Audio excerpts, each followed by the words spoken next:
오늘 하나님의 말씀은 민수기 35장 1절로부터 21절까지 말씀입니다. 민수기 35장 1절부터 21절까지 말씀, 구약성경 255페이지부터 257페이지까지입니다. 드라마 바이블로 함께 보겠습니다.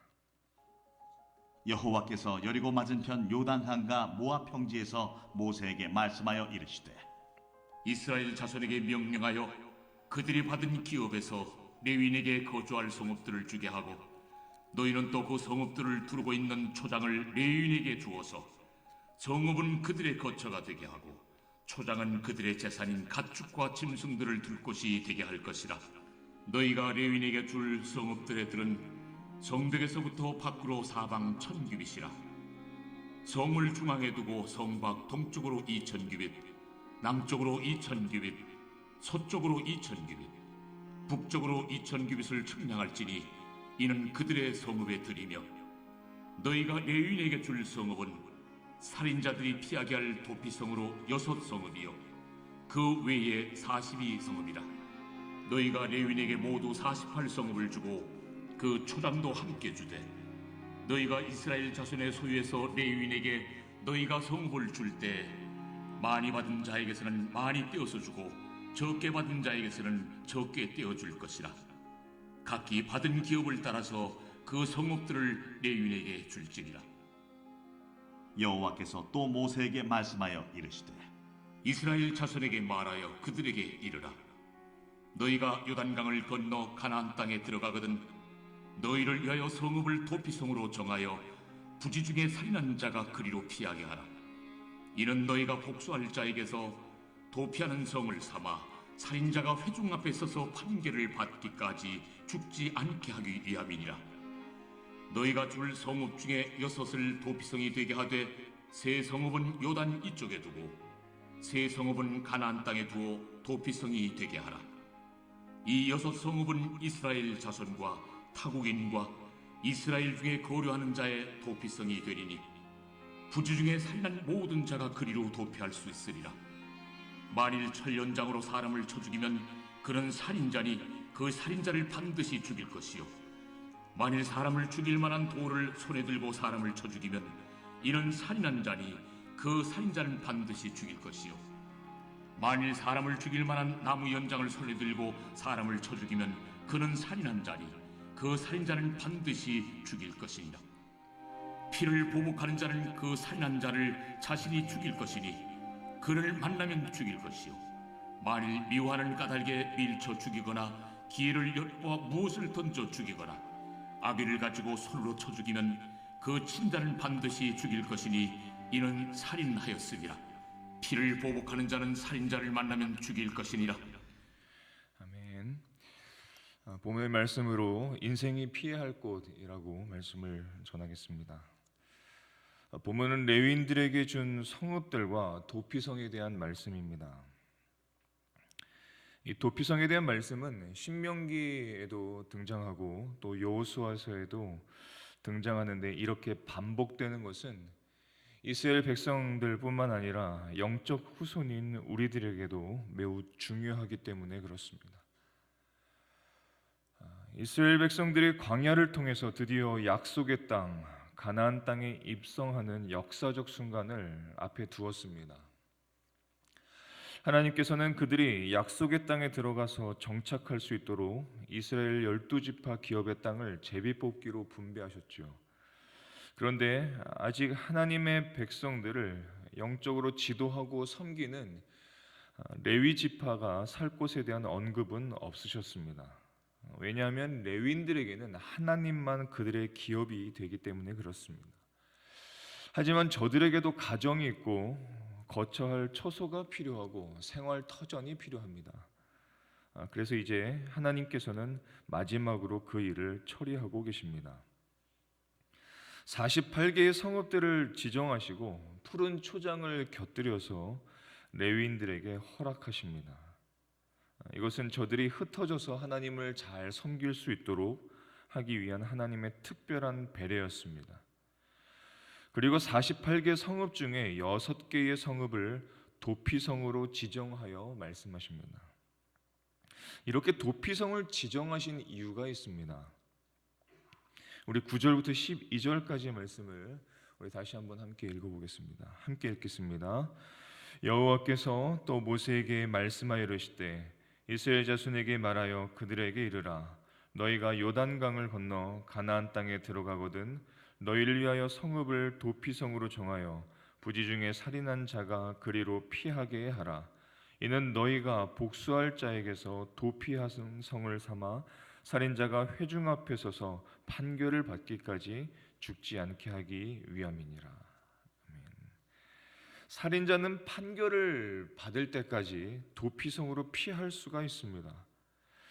만약 살인이 유죄로 밝혀지면 죽은 자의 가장 가까운 친척에 의해서 처형될 것입니다. 그러나 의도하지 않게 살해한 것으로 밝혀지면 그때부터 거룩한 기름 부음을 받은 대제사장이 죽을 때까지 도피성에 머무를 수 있었으며 대제사장이 죽은 후에 집으로 돌아갈 수 있었습니다.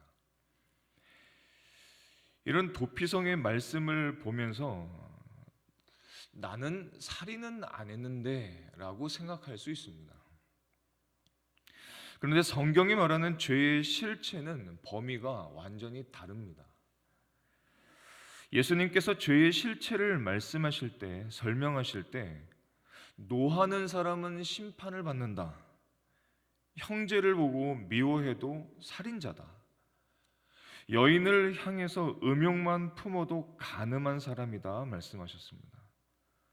그렇게 말씀하신 이유는 죄라는 것은 하나님의 말씀에서 벗어나는 모든 것이라고 설명해 주시는 겁니다. 그러므로 오늘 도피성의 이 본문의 말씀이 나와 관계없는 것이 결코 아닙니다. 도피성이 필요하지 않은 사람은 아무도 없다는 것입니다. 자, 그래서 도피성은 이스라엘 백성뿐만 아니라 타국인들과 또 이방인들에게까지 모두 똑같이 필요했습니다. 15절을 보면 이렇게 말씀합니다. 이 6 성읍은 이스라엘 자손과 타국인과 이스라엘 중에 거류하는 자의 도피성이 되리니 부지 중에 살인한 모든 자가 그리로 도피할 수 있으리라. 결국 이 도피성은 받을 자격이 없는 하나님의 은혜를 받을 자격이 없는 자들에게 주시는 하나님의 특별한 사랑, 하나님의 은혜를 가리키는 표지판과 같습니다. 그래서 이 도피성을 보면서 우리는 하나님의 은혜를 보아야만 합니다. 그것이 어떤 은혜입니까? 먼저는 죄인된 인생들이 피할 곳이 있다는 것입니다. 그 도피성은 바로 예수 그리스도이십니다. 죄가 가득한 세상, 죄인들로 가득한 이 세상에서 안전한 곳은 그 어디에도 없습니다. 세상 그 어떤 곳에도 참된 평강이 없고 참된 자유가 없습니다.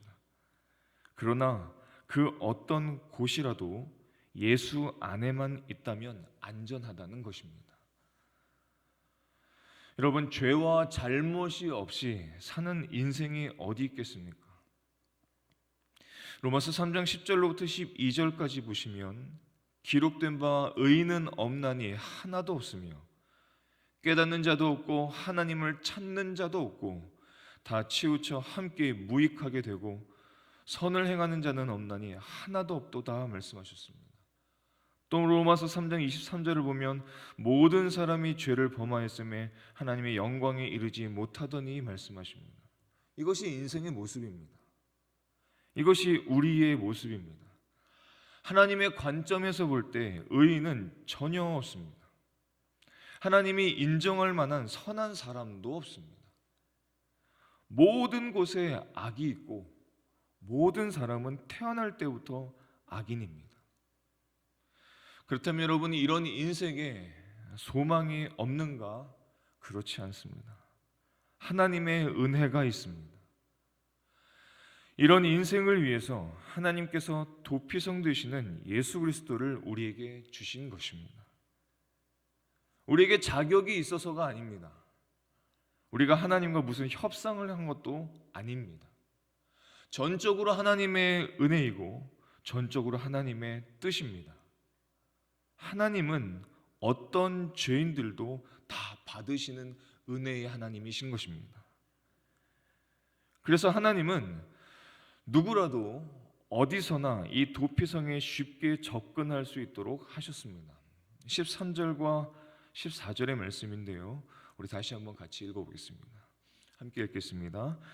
너희가 줄 성읍 중에 6을 도피성이 되게 하되 세 성읍은 요단 이쪽에 두고 세 성읍은 가나안 땅에 두어 도피성이 되게 하라. 6성읍입니다. 요단강을 가운데 놓고 서쪽에 게데스, 세겜, 헤브론을 위에서부터 배치하고 계시고, 요단강 동쪽에는 골란과 라못과 베셀, 이렇게 위에서부터 배치하셨습니다. 즉 팔레스타인 땅을 전체적으로 보았을 때에 이 6개의 성읍은 골고루 다 배치되어서 어디서나 접근이 가능할 수 있도록 하신 것입니다. 결국 하나님은 누구든지 어디서든지 예수님께 다 나아올 수 있도록 인도하시는 것입니다. 그러면 여러분, 도피성에 들어오면 끝인가? 그냥 들어오면 끝인가? 그렇지 않습니다. 이 성읍들의 이름을, 그 이름의 뜻을 보면 더 놀라운 하나님의 은혜를 발견할 수 있습니다. 게데스는 거룩함이라는 뜻입니다.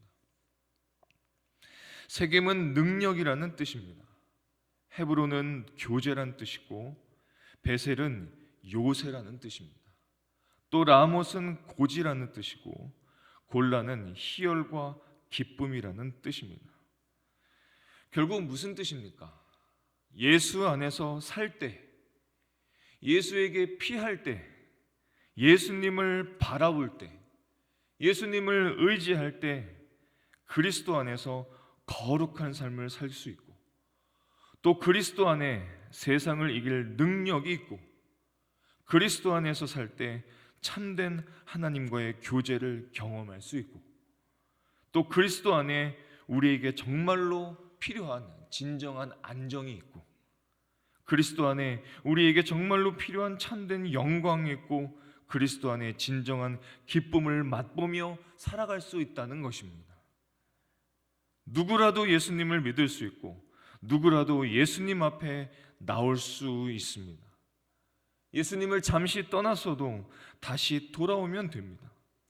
어디서라도 그분에게 나올 수가 있습니다. 지금 많이 가진 자도 많이 갖지 못한 자도 주님은 받아주십니다. 지식이 많은 자도 지식이 없는 사람도 어른도 어린이도 다 하나님 앞에 나올 수가 있습니다. 권력을 가진 자도 평범한 서민들도 다 나올 수 있고, 청년도 나올 수 있고, 노인도 나올 수 있습니다. 우리 인생에 정말로 필요한 진리와 은혜는 모두 예수 그리스도 안에 있는 것입니다. 그러므로 오늘도 내일도 예수께로 자꾸 피해야만 하는 것입니다. 그리고 도피성을 준비하신 하나님을 찬양해야만 하는 것입니다. 복음은 특별한 자의 복음이 아니라 누구든지의 복음인 것입니다. 요한복음 3장 16절부터 16절까지 우리에게 이렇게 주님께서 말씀하고 계십니다. 하나님이 세상을 이처럼 사랑하사 독생자를 주셨으니 이는 그를 믿는 자마다 멸망하지 않고 영생을 얻게 하려 하심이라. 하나님이 그 아들을 세상에 보내신 것은 세상을 심판하려 하심이 아니요 그로 말미암아 세상이 구원을 받게 하려 하심이라. 그 예수님은 오늘도 우리를 초청하고 계십니다. 마태복음 11장 28절에 수고하고 무거운 짐진 자들아 다 내게로 오라 내가 너희를 쉬게 하리라 말씀하십니다. 오늘 여러분들이 눌려있는 이유는 무엇입니까? 여러분들에게 있는 걱정과 염려는 무엇입니까? 여러분들에게 새로운 날이 필요하지 않으십니까? 그렇다면 예수님 앞에 나아오시기를 바랍니다. 그리고 예수 안에서 살아가시기를 바랍니다. 예수님을 다시 뚜렷하게 보시기를 바랍니다. 예수님의 말씀을 다시 한번 의지하며 성령님을 의지하며 기도하시기를 바랍니다. 오늘도 예수로 충만한 하루가 되셔서 하나님 앞에 기쁨이 되는 저와 여러분의 삶이 되실 수 있기를 예수님의 이름으로 축복합니다.